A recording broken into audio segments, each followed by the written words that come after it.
खबर में खुश आमदीद। मेरे साथ आरफ मीद बड़ी साहब और मैं हूँ सईद काजी, और थोड़ी देर में हम बल्कि मौजूद है हमारे साथ जनाब लतीफ़ खोसा साहब। सबसे पहले लतीफ़ खोसा साहब, आपको मुबारकबाद आपके फ़र्जंद अर्जुमंद की जो रिकॉर्ड लीड है उसके हवाले से, और यकीनन जिसमें आपका भी क्रेडिट है और आपके बेटे का भी। बहरहाल मैं कुछ खबरें पढ़े देता हूँ, फिर आपसे आपकी तरफ आते हैं। इलेक्शन कि फरवरी में तारीख की बात हो रही है, मगर अभी जो लेटेस्ट खबर आ रही है कि सदर साहब कह रहे हैं ज़रा इससे अर्ली करवाएं। अभी इलेक्शन कमीशन की राइट नाउ मीटिंग हो रही है सदर साहब से, तो सदर साहब कहते हैं पहले कोशिश करें इलेक्शन करवाने की। इस पर बात करेंगे। इलेक्शन मुलतवी करवाने वालों पर आर्टिकल 6 लग सकता है। आर्टिकल 6 की बाज़गश्त सुप्रीम कोर्ट में आज इस केस के हवाले से सामने आई है, मगर इस पर भी हम बात करेंगे कि जो 14 मई वाला सिलसिला था क्या वो भी गिरफ्त में आएगा या नहीं आएगा, और तहरीक इंसाफ और पीपल्स पार्टी के दरमियान क्या कोई इत्तेहाद बन रहा है, क्योंकि पीपल्स पार्टी समझती है कि it has been left behind और उसे शायद वो कुछ नहीं मिला जिसकी उन्होंने खिदमत से तवक्को थी। किन किन मुकदमात के ट्रायल में अब तेज़ी आ जाएगी, ख़ास तौर पर अब इलेक्शन है तो मियाँ साहब को जो एग्जेनोरेट होना है क्या उनमें भी तेज़ी आएगी। बड़ी साहब, खोसा साहब को वेलकम और एक बार फिर मुबारक, and it is also indication of your own stands on many thorny issues आपको। और दूसरा ये कि बड़ी साहब, मैं पहला सवाल मैं ही कर देता हूँ कि हजूर ये अब फरवरी वाली बात पे हम यकीन कर लें, क्योंकि हम तो क्या कहते हैं दूध के क्या जले हुए छाछ से भी डरते हैं, लेकिन अब दबंग हैं हमारे चीफ जस्टिस साहब, क्या कहेंगे?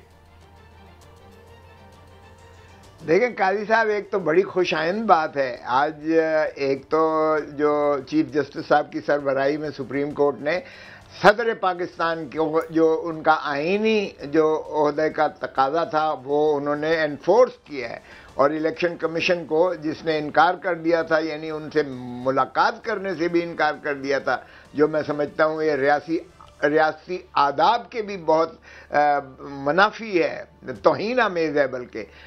और उस पर भी आज जो ऑब्जर्वेशन आई और जो उन्होंने फिर एनफोर्स किया कि आप सदर पाकिस्तान से मशावरत करेंगे और फिर आगे बताएं, कल के लिए रखा है, तो मैं समझता हूं कि ये बहुत उन्होंने सही बात की है। और इलेक्शन यकीनन 11 फरवरी को हो या उससे आगे हो, क्योंकि मुतजावज़ उससे आगे नहीं जाएगा, 11 फरवरी के आगे की तारीख नहीं जाएगी, लेकिन सदर पाकिस्तान चाहते हैं कि ये जनवरी के आखिरी हफ्ते में हो, तो बाहर का दरमियाना रास्ता होता है या 11 फरवरी होता है। लेकिन काजी साहब, आपके सवाल का मुख्तसर जवाब ये है कि यकीनन अब ये रूल ऑफ कोर्ट बनेगा, और इस पर कोई भी जो है वो जाहिर है कि पीडीएम की हुकूमत नहीं है, केयर टेकर गवर्नमेंट है, वो ये कर ही नहीं सकती है कि वही हीले बहाने करे जो असेंबली में कभी लेके जा रहे हैं और कभी जो है वो कोई बयान दे रहे हैं कि जी वो फ़लाँ फारिग नहीं है और फ़लाँ हम बागुजार नहीं कर सकते हैं और फ़लाँ नहीं कर सकते हैं। वो हीले बहाने सब ख़त्म हो जाए, हो ही नहीं सकते अब उन पर अमलदारी। तो इसलिए इलेक्शन यकीनन होगा, 11 फरवरी को होगा या उससे पहले हो। बिस्मिल्लाहिर्रहमानिर्रहीम। कोसा साहब, हमने सुना था कि ज़ियाउल हक नाम के एक साहब आए 9वें दिन के लिए और 11 साल गुजार गए। बदकिस्मती देखे कि बज़ाहिर निगरान हुकूमत और जमहूरी हुकूमत है। पहले 14 मई का सुप्रीम कोर्ट के उमर अता बंदयाल साहब और दीगर जज साहबान ने दिया, उस पर इम्प्लीमेंट नहीं हुआ।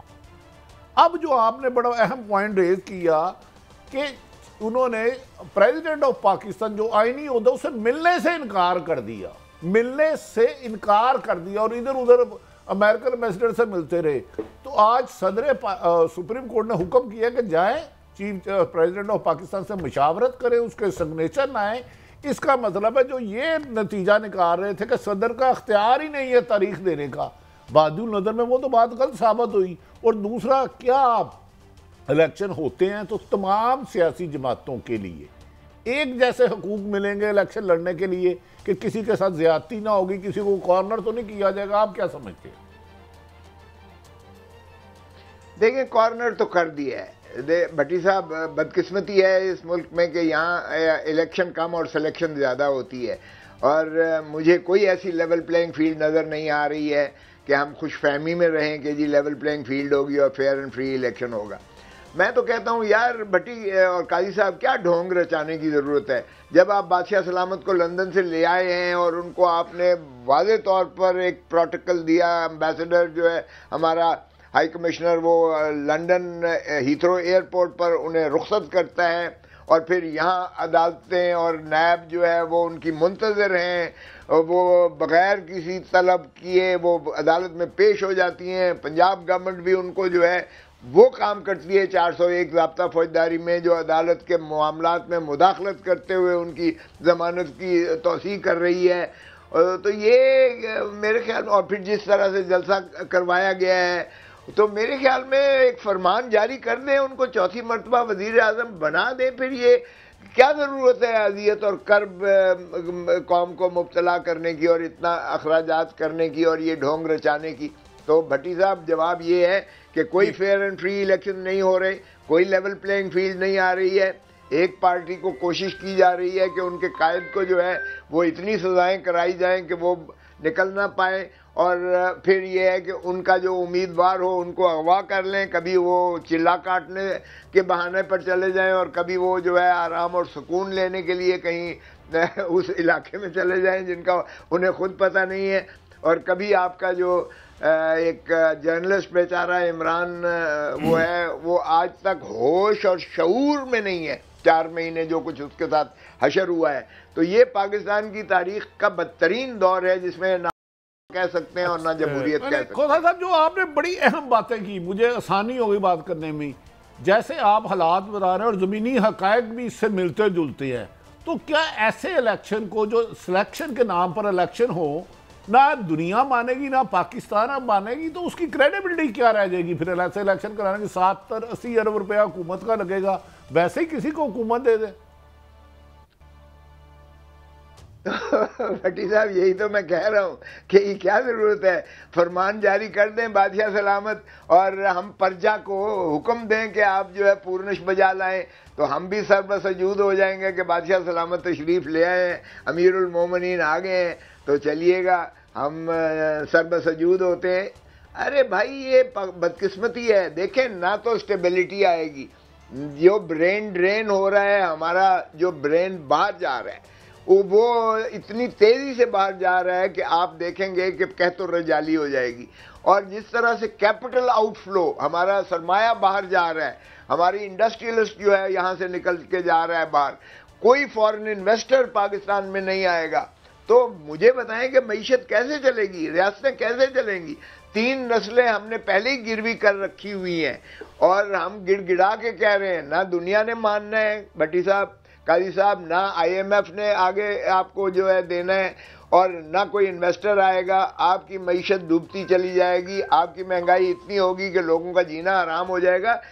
रहम करें यार इस मुल्क पर, शफाफ इलेक्शंस करवाएं और मिल्कियत अवाम को दें, कलेक्टिव विजडम। यही आइन इसी चीज़ का मुतकाजी है। आपको करना पड़ेगा, आपको दिल पर जो है बड़ा जिगर, बड़ा हौसला करना पड़ेगा। आप सियासी जमातों को बिठाएं, सारों को अक्रॉस द बोर्ड बिठाएं और उनसे जो है एक कोड ऑफ कॉन्डक्ट तय करके शफाफ इलेक्शंस करवाएं। अवाम जिसको चाहती है यार, उसको मिल्कियत अवाम को दें, उनको अपने मामलात पर, अपने मिल्क पर, अपनी मिल्कियत पर, अपनी हुकूमत पर और अपनी रियासत पर। यही तुराब साहब, वो शॉर्ट पड़ा है जिसमें कहा था ऊपर से हुक्म है, ये ऊपर वालों की ख्वाहिश है, वो शॉर्ट पड़ा है। लतीफ खोसा साहब, आप लाहौर के रहने वाले हैं, सियासत और आइन दोनों आपकी मुट्ठी में है। एक शॉर्ट सुनिएगा, फिर उसके बाद आज इलेक्शन का फैसले के बारे में बताइएगा, डेट जो आई है। लतीफ खोसा साहब, राजा रियाज, अपोजिशन लीडर, कब कह रहे हैं हमारे बड़ों ने फैसला किया, जरा हमारी रहनुमाई भी करें, आप भी तो हमारे बड़े हैं। भट्टी साहब, राजा रियाज जिनका बंदा है, आपको पता है ऊपर से एक पर्ची आई थी और ये जो है वजीर आज़म आपके जो है काकड़ साहब, उनका नाम आ गया था पर्ची में, वरना पहले कोई वजूद ना था, ना नाम किसी ने लिया था। लंदन में मीटिंग्स हो रही हैं, दुबई में मीटिंग्स हो रही हैं, लाहौर जाती उमरा में हो रही हैं, मौलाना साहब के पास हो रहे हैं, नाम जो आ रहे थे आपके भी सामने हैं। लेकिन जब इन दो बड़ों की so called leader of the opposition, so called leader of the opposition, तो वो पर्ची ऊपर से नाजिल होती है और काकड़ साहब वजीर आज़म बन जाते हैं।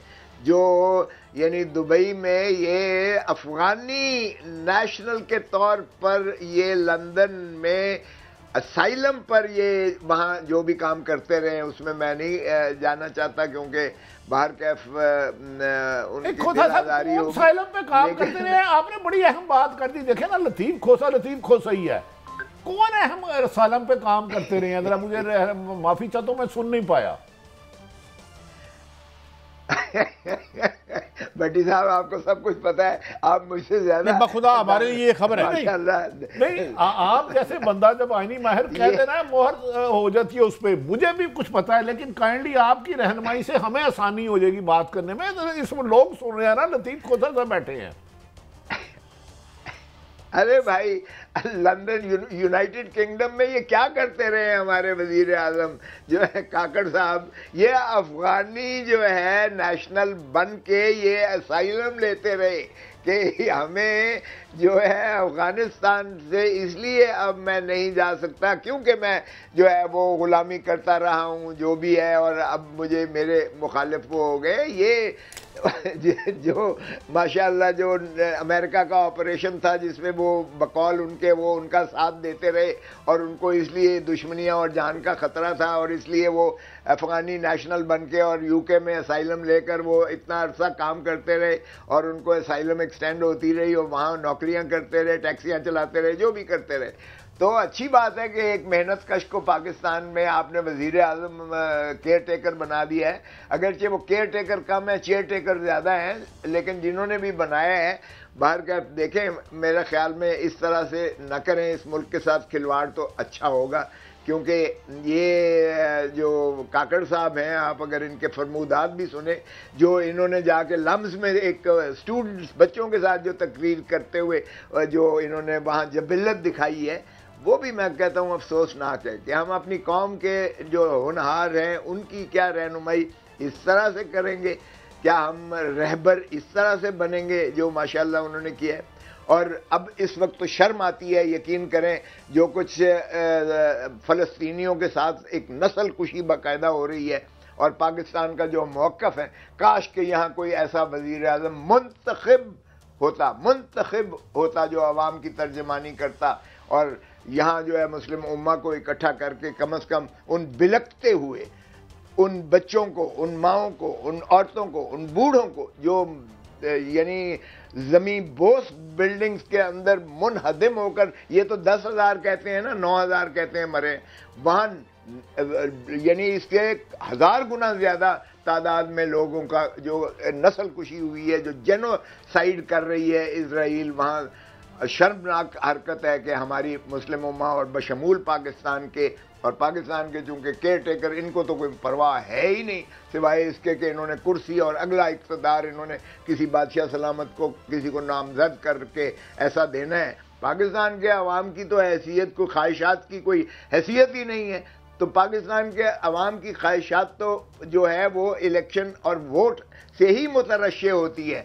खुदारा इनको वोट का हक तो दें, इनको असेंबलियाँ बनाने का हक तो दें, इनको अपनी हुकूमत बनाने का तो हक दें, इनको मिल्कियत अवाम के मामलात पे और रियासत के अमूर को चलाने में इनको मिल्कियत तो दें।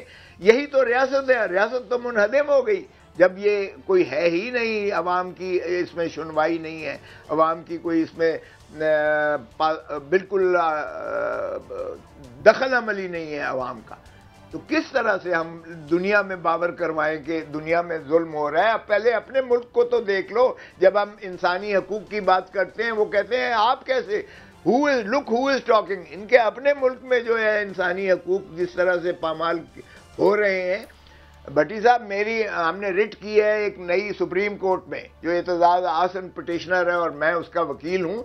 उसमें हमने ये अहाता किया है सारा डिसअपेयर्ड पर्सन और मिसिंग पर्सन की, जो हमने वो दास्तान हेरोइन किस्म की स्टोरीज लिखी है, सारा जो जुल्म रवा रखा गया है इस वक्त, इस 18 महीने में। ये ज़ियाउल हक के दौर में भी नहीं हुआ था, जुल्म और जबर की जो दास्तानें हैं।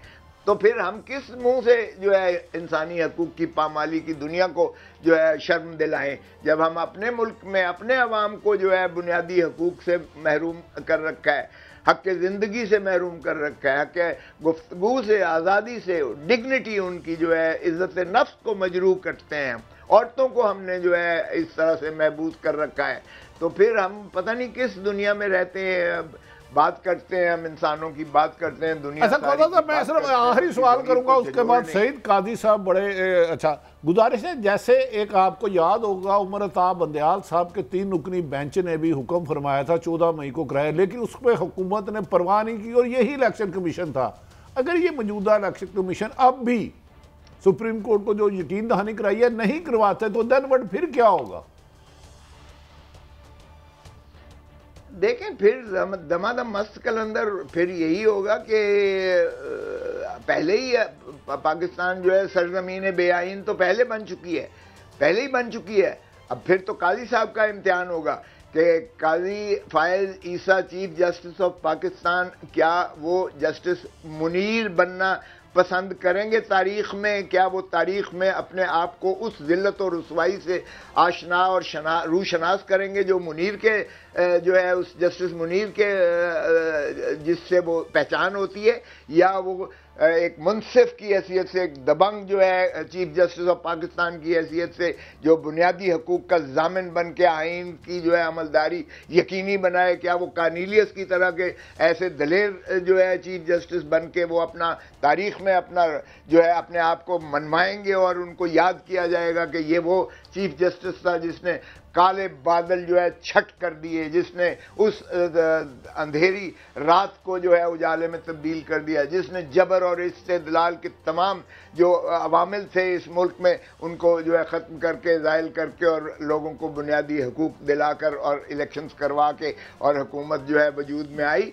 काश के मैं समझता हूँ फिर इनका इम्तिहान शुरू हो जाएगा, क्योंकि हम बंदयाल साहब पर बहुत ज़्यादा तनकीद करते हैं कि एक ऑर्डर दे के 14 मई का हुक्म नाफिज करके अमलदारी ना करवा सके, तो ऐसी सुप्रीम कोर्ट नहीं चाहिए पाकिस्तान को जो अपना अमलदारी अपने हुक्म पर भी अमलदारी ना करवा सके। अच्छा, थोड़ी सी मैं इसमें ये एक सवाल एक एंगल से पूछता हूँ कि बहरहाल सुप्रीम कोर्ट की एक मॉरल अथॉरिटी भी होती है, कानून भी है और सारे इदारे उसके मातहत होते हैं। अब सवाल ये है कि जिनके पास एग्जेक्टिव पावर्स हैं वो तो एक जत्था लेते हैं, एक नीम वर्दी होती है, मौलाना फजलुर रहमान साहब और डंडे पकड़ते हैं और सुप्रीम कोर्ट की चौखट पे आके खड़े हो जाते हैं, नाम लेते हैं और उनके अहले खाना का नाम लेते हैं। मैं 1-2 मिसालें देके आपसे सवाल कर, और फिर कहा जाता है चीफ सेक्रेटरी साहब आपने और आपके बच्चों ने भी यहाँ रहना है। एक और अजीम शख्सियत निहाल हाशमी साहब कराची से, बहुत बड़ा लीगल माइंड, वो कहते हैं ओए तुम्हारे बच्चे ने भी इतने रहना। नो, सुप्रीम कोर्ट खला में तो काम कर नहीं सकती। मतलब ये ठीक है, पत्थर पे लकीर है, ठीक कहते हैं वो, और ये बहुत दबंग काजी फाइज साहब, मगर सवाल ये है कि आगे से पुलिस वाला मेरे हुक्म पे हिलता भी नहीं है, तो हुजूर मैंने किधर जाना है? ये this is the state of affair जो अब तक हम देख चुके हैं। इस आईने में माजी के आप मुस्तकबिल कैसा देख रहे हैं?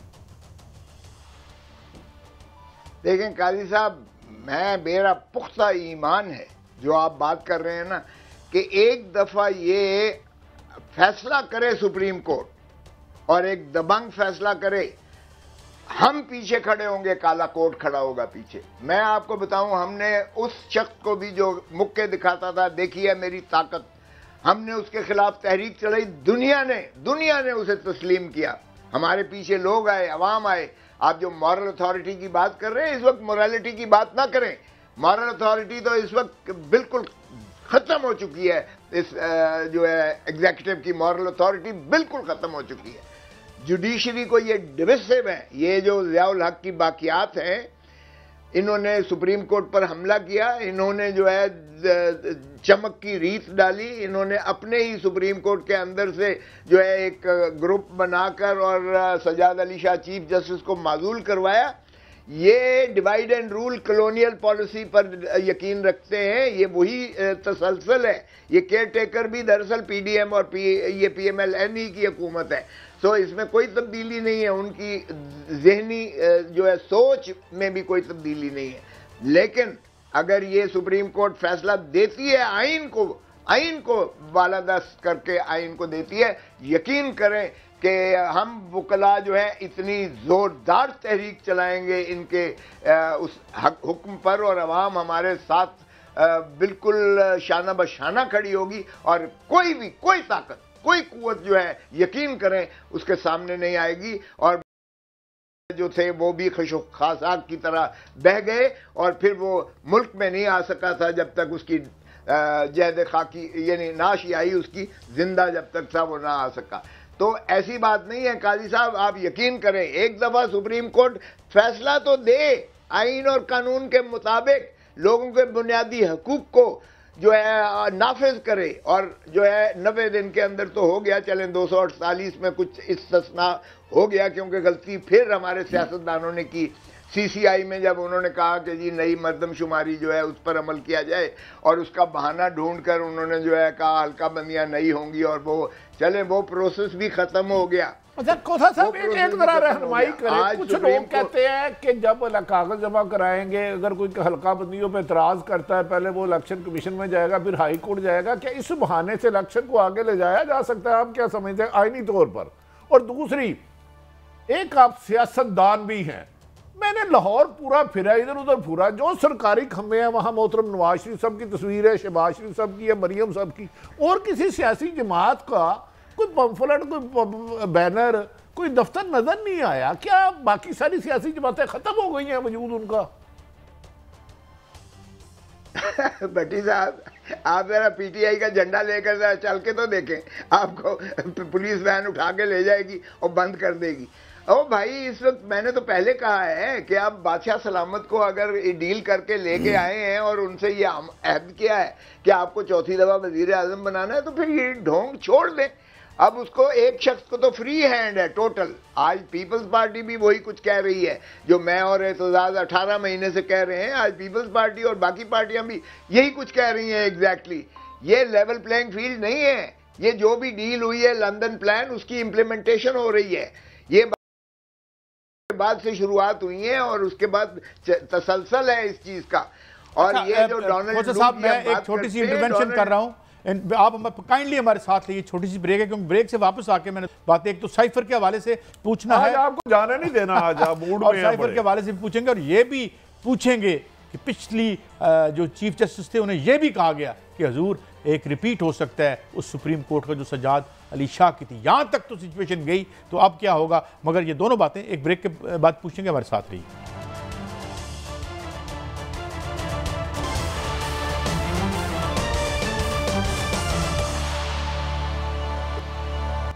वेलकम बैक जी। एक तो बात सही आपने कही, आई डू एग्री कि अगर इस तरीके से इदारे जाहिर है वो खड़े होते भी हैं और हो भी सकते हैं, लेकिन ये आप केस देख रहे हैं और बड़ी गहरी निगाह है, साइफर का केस है, जज साहब की तैनाती के हवाले से भी बातें हो रही हैं, तो क्या देख रहे हैं उसमें? और क्योंकि जो एक आजकल पेशन गोइयों का बड़ा मौसम है और बड़ी सही होती हैं, आएंगे पकड़े नहीं जाएंगे, ज़मानत हो जाएगी, वही कह रहे हैं कि जनाब इसमें भी अंदर होंगे और ये होगा, तो आप कैसे देखते हैं जनाब खोसा साहब? देखें काजी साहब, जो साइफर का केस है ना, ये शर्म आनी चाहिए जिसने भी बनाया है। साइफर है क्या? साइफर एक जो है डोनाल्ड लू, असिस्टेंट जो सेक्रेटरी है साउथ एशियन अफेयर्स का अमेरिका का, वो हमारे असद मजीद एम्बेसडर को कहता है कि अगर आपने इमरान खान को जो है अदम एतमाद के जरिए चलता किया, निकाल दिया, तो अमेरिका आपको माफ कर देगा। अमेरिका आपको माफ कर देगा। गुलामों का यही होता है ना, माफी होती है गुलामों की। तो इस पर जो है वो साइफर भेजता है जो फॉरेन मिनिस्ट्री में आता है और जिसको हटाया नहीं जा सकता, डी कोड करके उसका वो तर्जमा करके जो है वो कागज निकालता है और वो फिर फॉरेन मिनिस्टर को और फिर जो है प्राइम मिनिस्टर को देता है। और फिर ये चीज़ गई नेशनल सिक्योरिटी काउंसिल में, जिसमें चारों सरबराहान अफवाज पाकिस्तान के, DGISI, army chief, naval chief और एयर चीफ, और ये सारे इसमें चारों मौजूद थे, बड़े प्राइम मिनिस्टर और डिफेंस मिनिस्टर। उसमें उन्होंने कहा कि ये बड़ी पाकिस्तान के अंदरूनी मामलात में ये शदीद मुदाखलत के मुतरादिफ है और एक स्ट्रॉन्ग डिमोश लिखा जाए जो डिप्लोमेटिक लैंग्वेज में होता है, और उसको लिखा गया अमेरिका में। फिर जब मोहतरम शहबाज शरीफ साहब आगे निकाल दिया हमने हुक्मनामे पर, तो शहबाज शरीफ साहब ने फिर नेशनल सिक्योरिटी काउंसिल की मीटिंग बुलाई और एम्बेसडर को बुलाया गया, क्योंकि उसमें ये चाहते थे कि ये कहें कि इसको जो है तोड़ मोड़ किया गया है, इस मतन इसका जो है तब्दील किया गया है। लेकिन उसने तस्दीक की असद मजीद ने कि यही एग्जैक्टली लफ्ज थे कोट अनकोट जो मैंने भेजे हैं और ये डोनाल्ड लू ने धमकी ये दी थी। तो फिर दोबारा इसका इयादा किया गया और दूसरी दफ़ा नेशनल सिक्योरिटी काउंसिल ने। तो जाहिर है कि ये कागज़ जो है सभी के पास आए। अब इसमें मुझे बताएं कि कौन सा पाकिस्तान का दिफा ख़तरे में पड़ गया है या दुश्मन के पास चला गया है। और वज़ीर आज़म के काजी साहब हल्फ में दर्ज, हल्फ में लिखा हुआ है, ज़रा पढ़ लें आखिरी उसका हिस्सा, कि वज़ीर आज़म सोल जज होगा कि वो ये तयन करे कि कौन सी चीज़ जो है उसने किसके साथ शेयर करनी है। अगर वजीर आजम, मैं कहता हूं कि ये शेयर न करे कौम के साथ कि एक डोनाल्ड लू एक अमेरिका का जो है ब्यूरोक्रेट या अमेरिकन हुकूमत का एक फर्द धमकी दे रहा है पाकिस्तान को कि तुम अपनी जो है बदल लो हुकूमत तो हम माफ कर देंगे, तो ये वजीर आजम अपने तगाफल कर रहा है अपने फराइज मनसबी से। भुट्टो साहब को जब हेनरी किसिंगर ने कहा था कि तुम एटम बॉम्ब बनाना बंद कर दो वरना तुम्हें इबरत का निशान बनाएंगे, तो भुट्टो साहब ने राजा बाजार रावलपिंडी में वो लहराया था और कहा था ये मुझे अमेरिका का जो है सेक्रेटरी फॉरेन सेक्रेटरी ये मुझे धमकी दे रहा है कि एटम बॉम्ब मत बनाओ वरना इबरत का निशान। हमने उधर भी हेनरी किसिंगर को और अमेरिका को कुछ नहीं था कहा। जियाउल हक और मौलवी मुश्ताक ने भुट्टो को फांसी देकर हमने इतनी गुलामी और ताबेदारी की। अब भी हमने डोनाल्ड लू का ताबेदारी गुलामी करते हुए हमने वजीर आजम को चलता किया और हमने कहा जनाब अच्छा हम इसको अंदर भी कर देते हैं और इसको सजाएं भी कर देते हैं। खोसा साहब, गुजारिश है आपके सवाल में से ही मुझे एक जवाब करने का मौका मिल गया। डोनाल्ड लू का एक खत आया, असद मजीद ने खुद मुझे भी उसकी तायद की और सारी मीडिया पे आया। 2 नेशनल सिक्योरिटी काउंसिल की मीटिंग, उसके बाद पीडीएम की हुकूमत आती है और शहबाज शरीफ उसको चेयर करते हैं।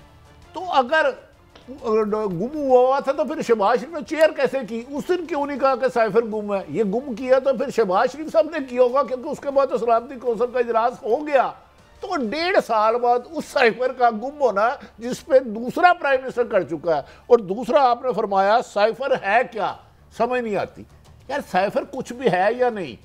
उस पर एक साबिक वजीर आजम को गिरफ्तार किया गया, ना सिर्फ ट्रायल कोर्ट ने उसकी जमानत मंसूख की, हाई कोर्ट ने की, और अब भी जेल में ट्रायल किया जा रहा है और ना इस्लामाबाद हाई कोर्ट बेल दे रही है। तो क्या अब किस तरफ जाए, किस तरफ जा रहे हैं?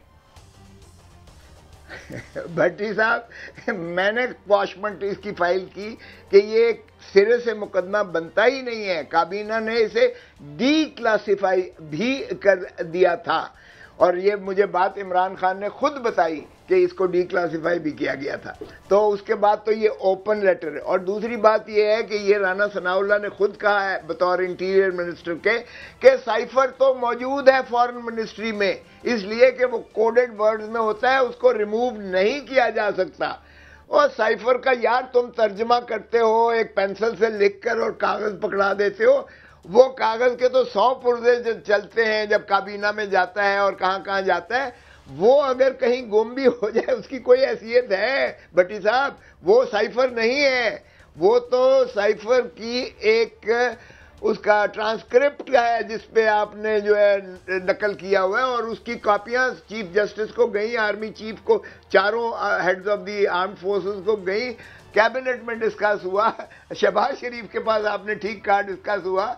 और उसकी क्या हैसियत है यार? कौन कह रहा है ये? मुझे तो शर्म आती है जब ये मैं सुनता हूं, इसलिए कि ये पाकिस्तान के 25 करोड़ अवाम की गैरत और हमीयत और इज्जत का जनाजा निकालने के मुतरादिफ है इस केस में इमरान खान को 1 दिन में भी जेल रखना। और मुझे अदालतों पे भी बहुत हैरत होती है क्योंकि मैंने खुद बहस की है और शेर हासिल बहस की है इस पर, बहुत सारे कानूनी हवालाजात भी हैं कि ये इतलाक होता ही नहीं है। ये ऑफिशियल सीक्रेट एक्ट भट्टी साहब ये देखें 1923 में बना था। ये ताजे बरतानिया ने हिंदुस्तान के बासियों को गुलाम रखने के लिए ये कानून बनाया था। अब वही कानून 25 करोड़ पाकिस्तान की आज़ाद रियासत इस्लामी पाकिस्तान में ये 25 करोड़ अवाम को जो है गुलाम रखने के लिए ये इस्तेमाल किया जा रहा है। शर्म आनी चाहिए जिन्होंने ये केस बनाया है और जो इस केस में उसे अंदर रखा हुआ है। अगर इस केस में अंदर रखना है तो फिर बाकी 25 करोड़ अवाम को भी अंदर कर दो यार। भुट्टो को भी जो है कब्र से निकाल के क्यों उसने एटम बॉम्ब बनाया है, क्यों उसने जो है हेनरी किसिंगर की जो है बात नहीं मानी, उसको भी लटका दो कि उसने भी साइफर की जो है खिलाफ वर्जी की है, क्योंकि उसने भी ऑफिशियल सीक्रेसी एक्ट को वायलेट किया है। उसने क्यों ये अवाम को बताया कि मुझे जो है हेनरी किसिंगर ने धमकी दी है कि तुम एटम बॉम्ब बनाना बंद कर दो। यार कोई इंतहा होती है भट्टी साहब, कोई लिमिट होती है। ओ भाई केस बनाओ, जरूर बनाओ, लेकिन कोई जान तो हो केस में। बिल्कुल सही है, कोई बताओ जान क्या केस में है। बहुत शुक्रिया जनाब लतीफ़ खोसा साहब। बड़ी साहब मैंने एक ब्रेक पे जाना है मगर इसलिए बोल के जाऊँगा, और वो है मनु भाई के नकली दंदा वाले बुढ़े पुछण बा अखरोटां दे, सब तो बहुतियां पढ़न किताबां बोझे ओवर कोटां दे, लैंदे फिरन मुबारकबादा खाली डब्बे वोटां दे। नहीं तो ये मैं बता दे तो गंजे कंगियां ते टुंडे पान दमाला। तो ब्रेक है, लंगड़े लान रेसां। एक ब्रेक है, ब्रेक के बाद तशरीफ आप देखते रहिए, हम हाजिर होते हैं आपकी खिदमत।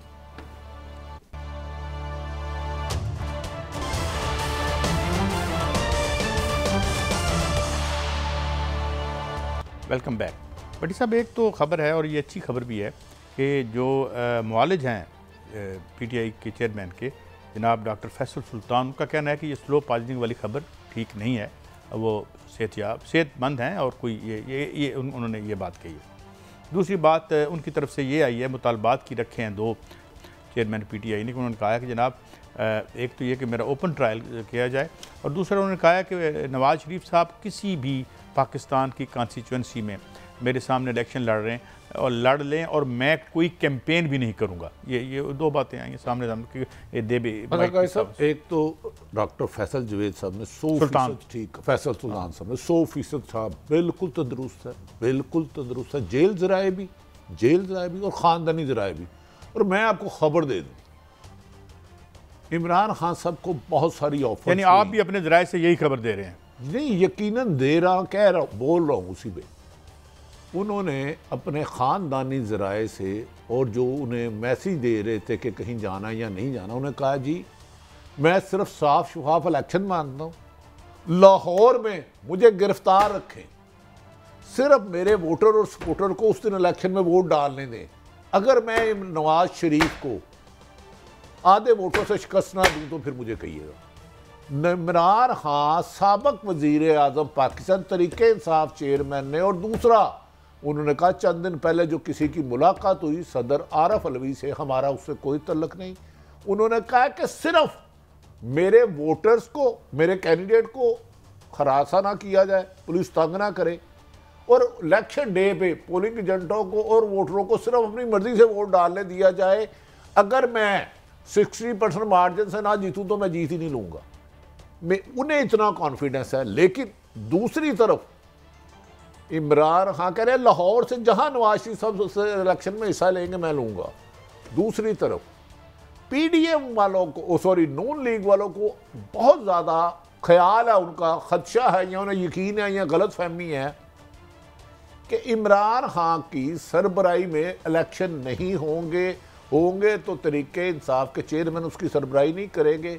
चंद एक दो बंदे जो उनके अपने मोरे हैं, अपने मोरे आप समझ गए हैं, जो पीटीआई में एंटर है, उन्हें 25-30 सीटों पर लड़ने दिया जाएगा, इससे ज़्यादा नहीं। ये नून लीग का कहना है। और आज एक हसनताल का एमएस मेरे पास आया, उसने कहा जी एक साबिक एमपी आया, उन्होंने कहा जी मैं ताड़ा वजीर आ रहा। उसने कहा यार तुम्हारा वजीर कैसे आ रहे हो, अभी तो इलेक्शन ही नहीं हुए। उन्होंने कहा जी साढ़े नाल गल हो गई है। अब अल्लाह बेहतर जानता है इसमें हकीकत कितनी है और गलत कितनी है। लेकिन बड़ी साहब ये भी एक बड़ी खुशाइंद बात है। देखें कुछ चीज़ों में कमी भी है। मिसाल के तौर पर अल्लाह के फजल के करम से हम 2 दिन का मौसम तो ठीक नहीं बता सकते, पेशन गोई नहीं कर सकते, मगर हम ये बता सकते हैं कि 10 फरवरी या 11 फरवरी को जो इलेक्शन होगा वो उसमें मैं जीत जाऊँगा। तो ये हमारा एक मैं इसको एक तरक्की समझूँ, इर्तिका का एक मरहला समझूँ। मेरा ख्याल है अगर किसी के पास जिन है या मौकल है वो राजा रियाज साहब है, जो आज तो राज साहब ने शॉर्ट सुनाया कि अगस्त में वो कह रहे हैं कि फरवरी के इन दिनों में इलेक्शन होंगे।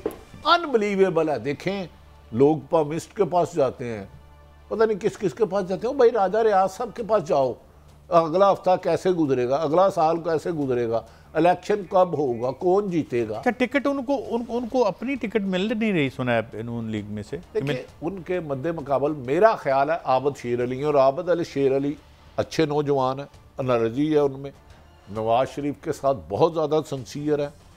पीपल्स पार्टी और नून लीग कम से कम आबद अली शेर अली को दगा नहीं देगी।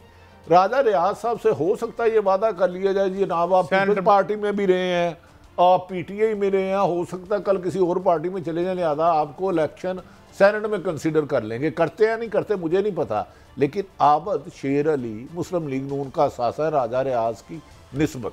ये तो पहले भी वो गिला कर चुके हैं कि आप पहचानते नहीं हैं, तो उन्हें अब पहचानेंगे नहीं वो जो अगले इलेक्शन में? देखें, और फिर उनकी जो खिदमात हैं, गुजारिश है कि एक आदमी स्टेज पे बड़ा खूबसूरत जवान बन के बैठा था, 4 साल बाहर से आया, फुल प्रोटोकॉल था उसको, एक खुशामदी उसके पास गया, उसने वेस्टकोट पहनी हुई थी।